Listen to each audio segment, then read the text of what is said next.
अरे अभी क्या अभी इसे भेज दीजिए। ये राधिका इसे यहाँ लाई थी ना, तो राधिका इसे रखेगी। अरे जाते जाते ये बोझ ना हमारे गले क्यों डाल के गई है? अरे ये छोटी सी बच्ची, इससे क्या दुश्मनी है तुम्हें, और इसका क्या ही बोझ है? निया बेटा, तुम नानू और नानी के साथ रह लोगी ना अच्छे से?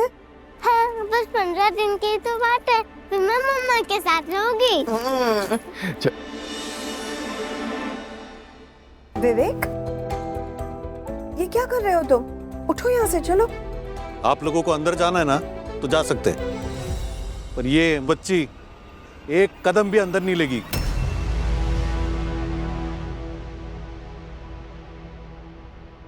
क्या बकवास कर रहे हो? होश में तो हो तुम? अरे पूरे घर में ना मैं ही होश में हूँ, बाकी सारे ना पागल हो गए, दिमाग खराब हो गया सबका। और आप इसे यहाँ क्यों लाए? ये राधिका के साथ दहेज में वहां जाने वाली थी ना, ससुराल। विवेक, तमीज से बात करो, बच्ची है, कोई सामान नहीं। और ये घर निया का भी उतना ही है जितना किसी और का। जरा समझाइए मुझे कैसे? अरे इस घर से और हमसे क्या रिश्ता है इसका? और जब वीर और राधिका का रिश्ता तय कर रहे थे तब हमारा डिसाइड हुआ था ना कि शादी के बाद ये लड़की राधिका के घर जाएगी। हुआ था कि नहीं? फिर ये गलत पते पे क्या कर रही है? पहले तो तुम जमीन से उठो और अपनी सोच को भी उठाओ। शर्म नहीं आती ऐसे वाहियात सवाल करते हुए? वाह पापा, ये सही है। अगर अमीर लोग अगर ये बातें और हरकतें करे तो सही है, अगर हम करे तो फिर घटिया। क्यों? और एक बात बताइए, वीर की माँ इसी तरह लेटी थी ना दरवाजे पर, इसीलिए इस निया को आपको यहाँ लाना पड़ा। बताइए ना। तुम्हें कैसे पता चला वो? अरे वो सब छोड़िए ना, उससे क्या फर्क पड़ता है? ना तो वो घर हमारा था, ना तो वो परिवार हमारा था, और ना ही वो घर की दहलीज हमारी थी। इसलिए हम कुछ नहीं कर पाए, लेकिन यहाँ ये बदतमीजी बर्दाश्त नहीं करेंगे। उठाओ। तो इस लड़की को मैं भी यहाँ बर्दाश्त नहीं करूंगा, समझ गए आप? अरे अभी क्या अभी इसे भेज दीजिए। ये राधिका इसे यहाँ लाई थी ना, तो राधिका इसे रखेगी। अरे जाते जाते ये बोझ ना हमारे गले क्यों डाल के गई है? अरे ये छोटी सी बच्ची, इससे क्या दुश्मनी है तुम्हें, और इसका क्या ही बोझ है?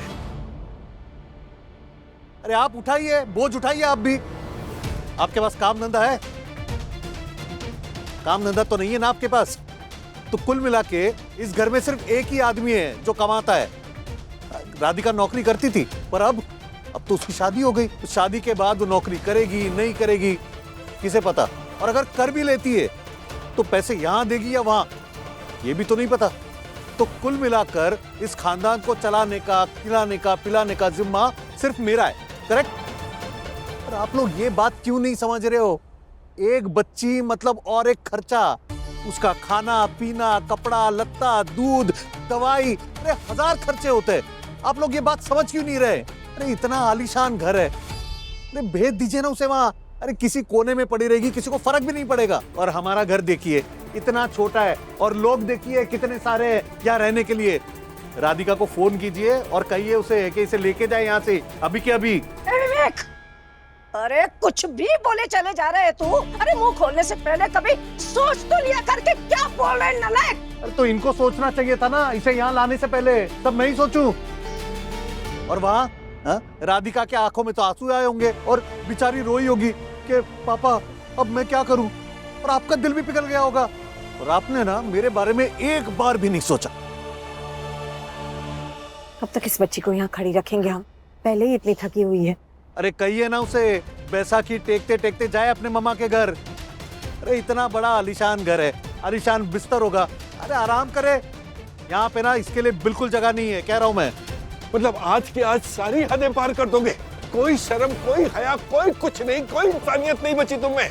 अरे आप ये सब बात छोड़िए और पैसे बचाने की सोचिए। मैं तो इसे अंदर नहीं आने दूंगा, कह रहा हूं मैं।